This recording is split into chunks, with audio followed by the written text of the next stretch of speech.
All right, we're doing windshield chip repair. This is a brand new 2017 Tesla, and you can see right there, caught a rock. So, looks like this one I'll be able to fill. There's a pretty good impact point. I'll be able to fill right through that spot without drilling. So we'll be right back. I'm gonna work on it here. I have a pick, so I'll pick it out and create an area for the resin to flow.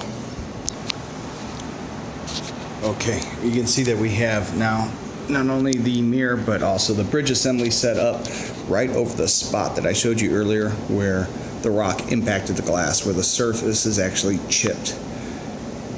What we're going to do from here is place the resin into that barrel right there that's over the top, and then I'll use this plunger, this here, to force the resin down into the crack. Resin's real thin right now, liquid, and it will fill in all the area that has been damaged, and then I'll apply UV light, which will cause the resin to harden and get this windshield repaired versus having to replace a windshield on a brand new Model S Tesla. That's definitely going to be a money saver here. So we'll be right back and show the next step. Okay, we got it to fill in really nicely. I've used pit resin right on the surface, right where the impact point was, and then pit polish on top of that, just to try to clean it up as much as I can. You can see that that's where the damage is, but it looks a lot better than it did. So the repair turned out really well. I think right now these windshields are going for somewhere around $2,500 replaced, so definitely saving us some money. Let's check it out from the inside. Anytime you can do, especially mobile chip repair, then you don't have to bring it anywhere or leave your vehicle at the dealer. And I mean, it's just difficult to even make out where that was.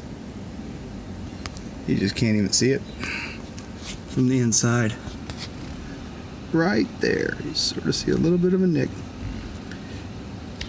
All right, and we've got one more for you.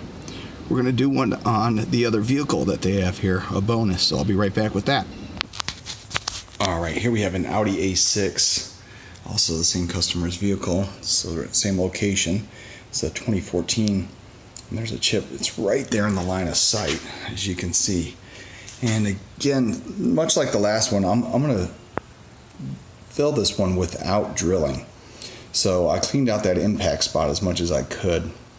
And what we're going to do here is just set the bridge up without drilling. We should be able to fill that in nicely.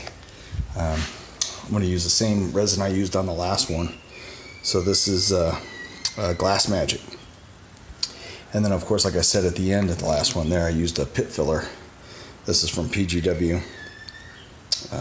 So I always like using this stuff. The pit filler is really good. Pit resin, it will hold up over a long period of time so you don't get streaks. If the surface of the glass is not nice and smooth, your windshield wipers could streak when it rains and so forth, so you want to make sure you smooth out the impact point at the end. So I always do that, along with of course pit polish by Local Pros Equalizer. Alright, I'll be right back after I get the bridge set up. Alright, we did both successfully fill, and then I used the pit resin on that spot, and then there's a couple right beneath it. I'm not sure if you can see those, just little nicks kind of in a line right below it. So right over her. Put the pit resin on all of them. You see that little white area right there? See how it's just a little shade. You can't really see that it looks like glass. It's a little different. So what we're going to do here is use the pit polish, and we'll see if that makes it a little bit clearer, a little less visible, a little nicer. So 1 second and I'll be back showing you the after effects of the pit polish.